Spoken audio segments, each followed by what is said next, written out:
Muy buenos días, Panamá. Hoy es martes 19 de julio. Usted nos ve por Next, Canal 21. Nos escucha por KW Continente. Un día en el que, bueno, se acepta una mesa única de diálogo. ¿Pero dónde? ¿Con quiénes? En un momento en el cual el Ministerio de Salud dice que se está quedando sin gasolina para sus plantas en los hospitales en Chiriquí y Bocas del Toro. Pues también hay ciertos insumos que no están llegando. Un día también en el que, la gasolina desde ayer a las 3 de la tarde está a 3.25. Ahora, pues, es necesaria la cédula, sí, para llevar un registro de quienes, pues, están cargando la gasolina y no terminemos nosotros subsidiando la gasolina en Costa Rica como estamos haciendo con los tanques de gas. Un día en el que, esperemos que pues, las cosas vuelvan a su nivel. Ya aceptaron pues, esta mesa única de diálogo y que pues, se sienten en todas las partes. Y realmente, pues, una lucha sincera, una lucha que logra esta rebaja considerable de la gasolina que nos costará $200 millones durante los mensuales. Así que, así andan las cosas por ahora. Don José. Buenos días, Fernando. Buenos días. Buenos días a toda nuestra audiencia que nos sigue en KW Continente Radio y en Canal 21 Next TV. Vamos a hacer un programa mixto, vamos a mezclar algunas de las experiencias de nuestra región en esto de los movimientos sociales, en esto de la democracia y hacer un poco de docencia con respecto a lo que está ocurriendo y cómo poder entenderlo. Pero antes, permítame, Fernando, darle los últimos acontecimientos que tenemos para darle a una de las principales preguntas que hizo Fernando hoy. Y esta mesa del diálogo, ¿cómo es? Bueno, aquí tengo el comunicado de la Iglesia Católica. De la Iglesia Católica, la Arquidiócesis de Panamá, comunicado de hoy, 19 de julio del 2022, a las 12:59. Es decir, en la madrugada. Esto ocurrió hace unos minutos, en la madrugada. La Alianza Pueblo Unido por la Vida, la Alianza Nacional del Pueblo Organizado, ANADEPO, este es el joven que estaba hablando ahorita, los grupos originarios de la comarca Nove Buglé y el órgano ejecutivo aceptaron participar en la mesa única de diálogo. Los movimientos y alianzas sociales decidieron iniciar la mesa única hoy, 19 de julio del 22, en la provincia de Coclé. El señor presidente de la República, Laurentino Cortizo, reiteró que mantiene la disposición del órgano ejecutivo de participar en una mesa única de diálogo, y que el gobierno se trasladará a donde los movimientos sociales determinen para dialogar. Dada la situación de emergencia, dice la Iglesia, que sufren nuestras poblaciones, tanto en el campo como en las ciudades, animamos a todos los participantes en este diálogo para que muestren signos de buena voluntad y se construyan consensos en un clima de paz, teniendo como centro la justicia social y el bien común. Firmado la Iglesia panameña. Fíjense lo que está aquí, ya bien. Arranca la mesa del diálogo única en Coclé. Ni en Panamá ni en Santiago, en Coclé. Bien, todas las organizaciones aceptan esto. La Iglesia pide una muestra de buena voluntad. Yo voy a ser bastante más claro. Yo creo que este es un momento en que el movimiento social debe levantar la antipopular medida de cierre de calles. Es una medida antipopular. La gente está cansada de estos cierres de calle. Ayer estaban cerrando 5 o 6 personas en una calle y crearon un caos en la ciudad. En el país. En la ciudad, en el área metropolitana, cuando yo hablo del área metropolitana me refiero a San Miguelito, Panamá, Sarraiján, Chorrera. Y gente está cobrándole a la gente pobre para llevarle alimentos. Entonces yo hago un llamado a las organizaciones, a Suntra, a todas las organizaciones que van a este diálogo, que en función de que arranca este diálogo, arranque con levantamiento de las medidas. Esa es la primera cosa que debemos hacer. Esta es la buena voluntad Porque fíjense lo que ha pasado. Escucharon aquí a un dirigente de Veraguas. Ellos firmaron ese acuerdo. Cuentos más, cuentos menos, ellos firmaron ese acuerdo. ¿Y qué significa ese acuerdo hoy? Que el gabinete, en función de ese acuerdo, Fernando, aprobó la reducción del combustible a 3.25 por galón, que es inferior al costo del galón antes de la invasión de Rusia a Ucrania. Mucho más. Es inferior. Sí. Bien. ¿Qué significa esto para usted? Aquí se los calculo inmediatamente. De acuerdo al último costo que teníamos para la gasolina, que estaba en 5.25, ahora 3.25, ¿usted cuánto se ahorra por galón? $2. Exacto. $2 a los 95, y como es alta gama, no importa cuál sea la gama, ya, Sí, sí, aunque... quite la gama ¿no? Y ahora usted enseña su cédula y carro y tal. Ah, porque también hay vivos, ¿ah? Hay gente que fue con Cisterna. un cisterna llenada por 2.000 galones. Fíjense, para que entendamos lo que estamos hablando. Entonces, el gobierno hay que tener un control, el mínimo posible, no es la plataforma esa, no, su cédula del conductor. Vio placa de carro, listo, adelante. Por 95, la gasolina 95, que está hoy, así 3.25, pero estaba en el precio a 5.25. 5.25. ¿Usted cuánto se ahorra? $2 por galón a partir de ya. Cuando se trata de la gasolina de 91, que está a 4.88, a 3.25, usted se ahorra 1.63 por galón ya. Y cuando se trata de los camiones, porque hay diferentes tipos de camiones, en un promedio, con el precio anterior usted se tenía 427.50 llenarlo, y si usted lo tanquea, esta es una palabra que está, voy a darme esa licencia literaria, si usted lo llena, pues. Sí. Le voy a quitar la licencia yo mismo. El precio de hoy sería 308, se ahorra por camión, porque es que los camiones tienen diferentes tamaños, $118.75.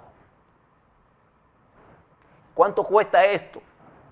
$116 millones de mantenerse la gasolina en 5.25. De mantenerse. Si va a costar menos, si sube, costará más. ¿Cuál es el valor del petróleo hoy? Está en 102,59. Existe una relación, fíjese que voy a corregir, existe una relación entre el precio del petróleo y el costo. No necesariamente coinciden, un incremento con un incremento del otro. Depende de cómo esté el mercado de los productos procesados. Normalmente, estas alzas incluyen esta otra alza. Normalmente, no necesariamente. En el caso de diésel, por ejemplo, que tiene mayor consumo, y en el caso de lo que está pasando en Europa ahora mismo, al Putin cerrar muchas llaves, se crea una cosa que en economía se llama la incertidumbre. No hay nada peor para la economía que la incertidumbre, porque ¿qué hace ellos? Juegan con los precios. ¿Quiénes? Los grandes carteles. Pero no son los panameños. Nosotros hasta en eso estamos equivocados.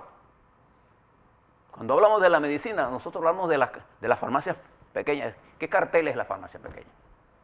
Los grandes carteles de la medicina están formados por los laboratorios, que en esta pandemia y en todo se han vuelto multimillonarios sus ingresos adicionales. Y tenemos que saber enfocar las cosas bien. Estos laboratorios que constituyen, igual que las multinacionales del tabaco, que constituyen poderes con lobbies poderosos, fuera y dentro de sus territorios, con capacidad de comprar y de tener funcionarios que ejercen poder. Ese es un verdadero gobierno que nadie eligió. ¿Quién eligió a esos? Nadie. Pero ellos mandan en el mundo. Entonces, vuelvo al problema del combustible. El gobierno, a pesar de que ayer en la tarde ya teníamos el levantamiento, todo esto que usted está viendo por allí, es este discreto encanto de la pequeña burguesía, o de la burguesía que llamaba Buñuel, que da saltos de un lado para otro. Entonces usted tiene al país en ascuas. Y hay un cansancio peligroso. Escucha lo que le estoy diciendo. Entonces el gobierno dio un primer paso importantísimo, bajó a 3.25 de 3.89 y esto tiene un costo. Tiene un costo. Esto no se resuelve con eliminarle viático inscrito a nadie. Estos son millones de dólares por mes. ¿Sí? El gobierno tomó esa decisión ya sin abrir siquiera. Entonces yo creo que el movimiento social tiene que dar una prueba de solidaridad. ¿Con quién? Con los productores agropecuarios, con los funcionarios de salud pública que se están quedando sin gasolina, con los problemas con los ancianos, que cuando pagamos 4 horas, ayer una señora casi con dolor terrible en las coyunturas, 4 horas sentada y me dice, señor Blandón, ¿qué hago? Afortunadamente pudimos hacer un hueco para que saliera por un lado, y falta ver dónde llegó. Entonces, los hombres y mujeres del campo están deseosos que este movimiento que se dice social y estos sindicatos que están llevando esto sean solidarios con ellos. Ya se pedía la mesa única, ya está, la hora, el día, hoy, la primera muestra. Levanten los paros hoy. Eso es lo que tenemos que hacer. ¿Para qué? Para que el diálogo, ya tenemos el combustible a 3.25. Hay miles de personas panameñas usando, pero ahora esto se gasta con el carro parado por horas sin hacer nada. Y la economía se tiene que mover, la economía agraria. ¿Quién maneja la economía agraria, Fernando? Sí, el productor. Los productores pequeños y medianos. Es más, cuando ustedes vayan a estudiar en esta mesa el problema del costo de los alimentos, ahora les voy a hablar sobre esto, no estén pensando solamente en su clientela, piensen en los productores. Y yo les sugiero que inviten a los técnicos y a los productores de arroz, de cebolla, de tomate, para que les expliquen a ustedes cuánto está afectando el costo de producción. El incremento de los abonos, de los agroquímicos en general, de los pesticidas, de los herbicidas. Los costos de producción se han elevado y por eso es que ellos están preocupados por estos controles de precios que pudieran entonces quedarnos sin alimentos. Entonces, ¿qué hacemos? Compramos alimentos afuera, importamos la inflación de afuera y no generamos valor agregado. ¿Quién es? El empleo del campo, hombre. No estamos hablando de gente multimillonaria que anda en Lexus, no estamos hablando de hombres y mujeres que usan su caballo para poner 2 garrafones y sacarlos por caminos donde no existen para llevarlos a la carretera para que se lleven la leche. Y yo vi la Nestlé, en el caso de Rey Lozano, está cerrada. Pues no puede recibir más. ¿Por qué? Y no está cerrada porque quiere, porque el negocio de ellos es producir. Está cerrada porque ya tienen producción suficiente y no la pueden ni sacar. Entonces creo que el país se merece. No es un problema de rogar. Porque si ustedes no hacen lo que le estamos planteando, se lo estoy diciendo con toda seriedad, entonces ustedes se van a correr el riesgo de lo que ya está ocurriendo. La gente de Chiriquí, la gente de Veragua, los transportistas, los productores, los de Herrera y de Los Santos, rechazan este paro y este cierre de calles. Y la gente de la capital rechaza este cambio, porque esto ya se ha convertido en el problema. Sí. En el problema. Yo quisiera, estos son los datos, La iglesia, en un comunicado de las 12:59 de esta madrugada, emite este comunicado en la que la mesa se va a reunir hoy en Coclé. Y la iglesia solicita respetuosamente una muestra. El gobierno, por su parte, sacó, este es el precio más bajo que incluso cuando la guerra de Ucrania. Entonces hay una muestra. El gobierno tiene una lista de productos para congelar. Tengo una opinión sobre ella y daré mi opinión cuando conozca bien qué significa todo esto para el sector agropecuario, porque allí, Saúl, este muchacho de Veraguas y los indígenas, allí en ese interior de nosotros se encuentra la pobreza y la pobreza extrema. Principalmente. Allí, el 90% de la pobreza y la pobreza está allí. Y los pobres de este país que comen, porque aquí no hay hambruna. Aquí hay gente que se salta un can. Pero si nosotros seguimos así y no venden, no hay plata para comer. No hay gas para cocinar. El tanquecito no hay. Y eso, estos cierres que ayer 10 personas cerraban una calle. ¿No? Y ya la paciencia se acabó. Ustedes quieren confrontar pueblo contra pueblo, este no es el camino. Bien, déjeme plantearle algunas cosas conceptuales ahora, Fernando, en este y en el siguiente. Esto está pasando nada más en Panamá. No. Miren lo que está pasando en la hermana República de Argentina. Fíjese el caso político. Esto no es una opinión mía, estos son los hechos. Argentina, el partido gobernante, fraccionado entre el grupo de Cristina Kirchner y el grupo del presidente Alberto Fernández, no, Cristina Fernández. Hay una pelea entre los Fernández versus los Fernández y entre una fracción del peronismo y entre otra fracción del peronismo. Se llevaron por los cachos al ministro de Economía de Colombia. De Argentina. De Argentina, perdón. Y la que ponen, una de la fracción de la señora Kirchner, entonces, ¿qué es lo primero que acepta ella después? Porque estaban pidiendo que este ministro estaba en contra del aumento general de salarios. ¿Qué hizo ella? Anuncia que no habrá aumento general de salarios. Porque cuando hay crisis como esta, es imposible hacer aumento de salarios. Es con la presión fiscal que tiene. No Argentina. solamente eso, y la inflación. Y la inflación. La inflación no se aumenta con más salario. Al contrario, eso es como apagar un fuego con gasolina. Exactamente. Realmente. Entonces, la actual ministra ahora llega a los acuerdos con el Fondo Monetario Internacional, porque de la otra forma, ya el Fondo Monetario había reconocido los 54 millones que Macri había perdido, que se dilapidaron. Y este gobierno actual necesita encaminarse, pero no lo puede hacer con medidas populistas. ¿Qué es una medida populista?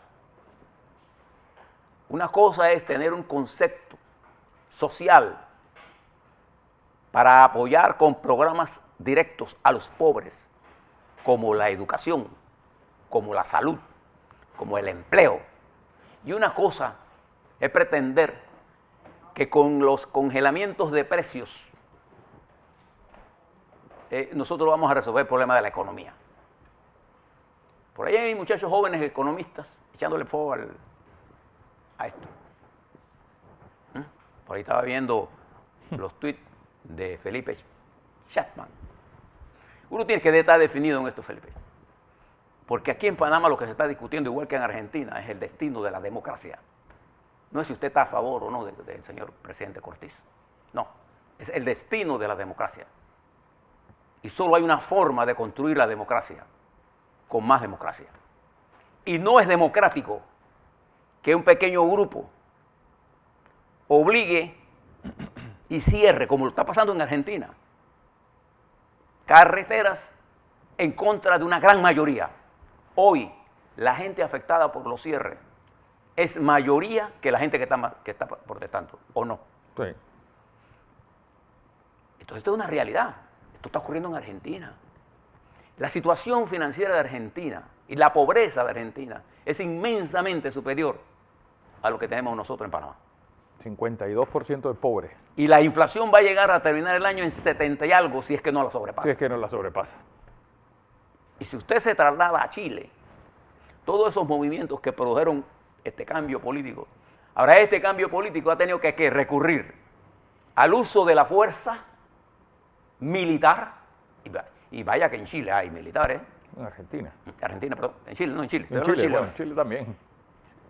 Para contener a los mapuches, que se ha convertido en una zona sin control. Y allí entonces prolifera, ¿qué cosa? El crimen organizado. Bueno, le dispararon a la ministra de Defensa que fue al... ¿Se da cuenta? Y él, Boris, un hombre de centro izquierda, tiene que utilizar el ejército y tiene que tomar medidas fiscales adoptadas a la realidad económica. Y todavía hoy, la inflación en Chile, hoy sobrepasa el 11%. ¿Por qué pasan estas cosas? Porque hay una confusión entre la democracia institucional y la movilización de la gente. Hay una confusión conceptual. La toma de calles y cierre de calles es un acto inconstitucional y antidemocrático. La protesta social tiene valor político. Y nosotros se lo hemos dado, que si no hubiera sido por la protesta social, hoy miles de panameños no hubieran gozado de esta bajada del combustible. Y tuvo la facultad, esa protesta, de levantar la atención del gobierno y de todas las fuerzas políticas del país. Pero ahora nos encontramos con un movimiento social fraccionado, que afortunadamente la cuestión de la iglesia los lleva a un diálogo juntos. Y aprovechemos esto para que el movimiento salga más fortalecido democráticamente. No creamos la teoría que la democracia se construye en las calles. No hay ninguna democracia en el mundo que se haya construido en ninguna calle. La democracia se construye en la institucionalidad. Cuando nosotros escogemos órganos legislativos, órganos con programas de gobierno que sean cónsonos con las necesidades. Y cuando los hombres que llegan al poder comienzan a acercarse al pueblo para entender sus necesidades. Y yo creo que el movimiento dio un aldabonazo importante, pero llevarlo más allá de donde ha ido es llevarla al precipicio.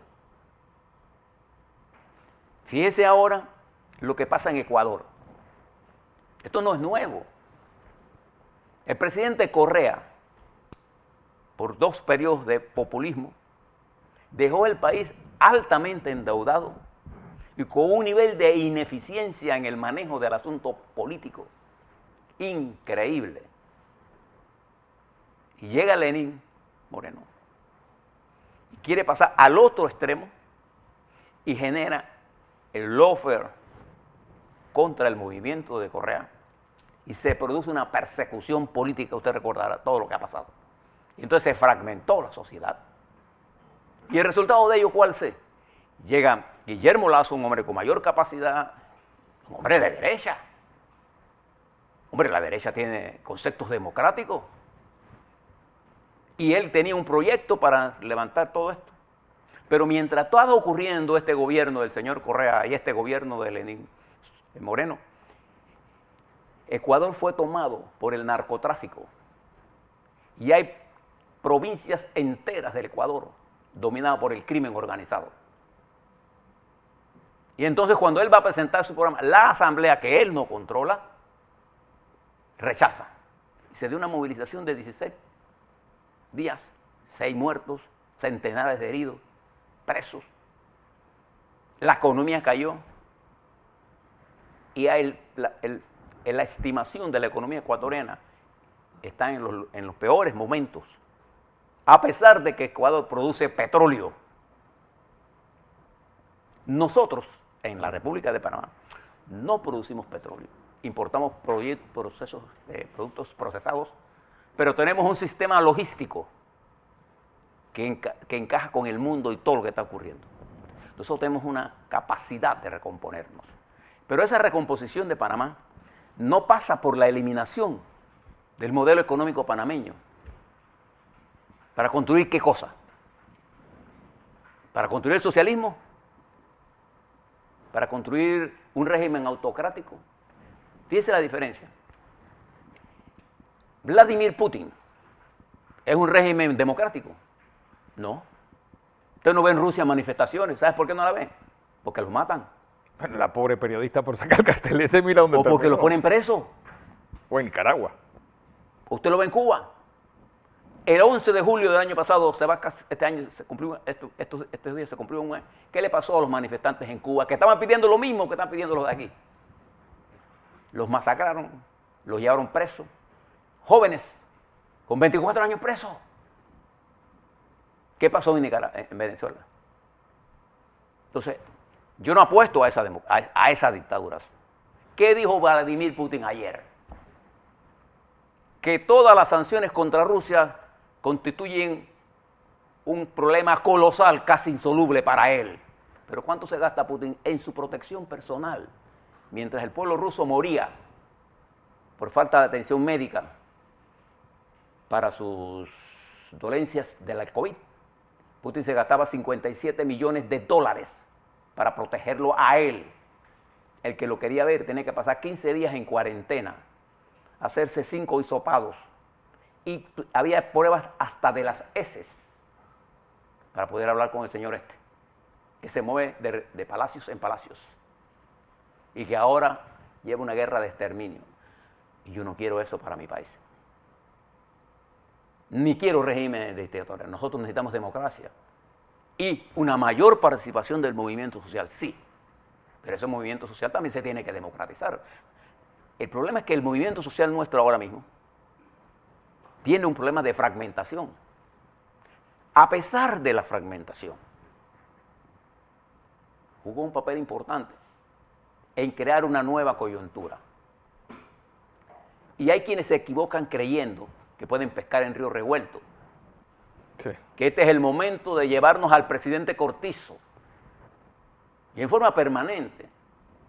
Hay que eliminar el gobierno y cerrar la asamblea. Usted se imagina lo que significaría para estos mismos maestros que este país colapse. Bueno, ellos no recibirán salarios porque no hay plata para pagarles. Y cuando no hay plata para pagarle, ¿uno qué hace? Reduce los salarios. ¿Le quieren eso? Este es el único país donde los maestros y profesores llevan meses sin trabajar y cobran. Y hoy un dirigente, hoy que lo vimos aquí en televisión, que ayer dijo una cosa, hoy dice otra. Ese discreto encanto de la pequeña burguesía que hablaba Buñuel. Un día está en un lado, otro día está en el otro. Estas indecisiones, cuando uno nombra a una junta a alguien que va a negociar, lo sabe Saúl, si Saúl se sienta con su gente de Sutra a negociar, no tiene que consultar ninguna base, eso ya está consultado. Exacto. Entonces, ¿cómo es posible que este joven venga a decirnos ahora que es que después que él consultó y comienza a inventar cosas? ¿Cuál es el peligro en que estamos ahora mismo? Les cuento esto, porque ahora viene una nueva experiencia el 7 de agosto en Colombia, de extremada importancia, que es lo que va a hacer el presidente Petro y a la cual nosotros estamos pendientes para informarles a ustedes. Petro ganó el proceso electoral y está construyendo un gobierno de unidad. ¿Con quién? Con los mismos hombres y mujeres de él. Además de eso, con la intelectualidad política de la derecha saliente. ¿Por qué Petro piensa eso? Porque él sabe que para poder resolver los problemas de la reforma que quiere hacer, necesita de gente que sepa además y necesita tranquilizar socialmente al país para que se mueva en la dirección de las reformas y se mantenga y se remoce el capitalismo colombiano. Él no está planteando el socialismo. Petro no viene del movimiento comunista internacional. Es que Milei 19 tampoco era una guerrilla marxista. No lo era.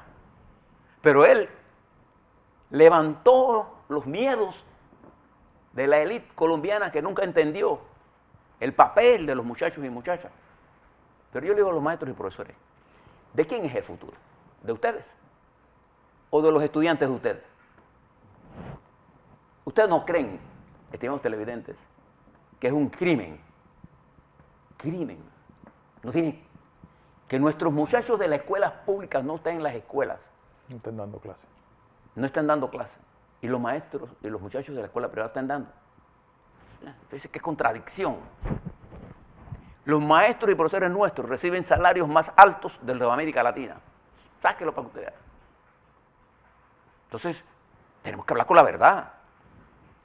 Yo creo en el movimiento popular. Yo tengo una fe, una confianza absoluta en la capacidad del pueblo para entender. Y sé que este pueblo, el pueblo de Herrera, el pueblo de Los Santos, el pueblo de Veragua, el pueblo de Chiriquí, el pueblo de Panamá, no quiere socialismo. No quiere nada de eso. Lo que quiere es que sus problemas se resuelvan. Eso es lo que quiere el pueblo. Pero no se crea usted que usted representa solo el pueblo, usted.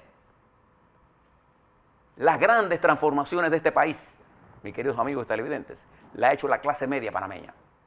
Y la gran sacrificada de todo este proceso durante las últimas décadas es la clase media. La clase media.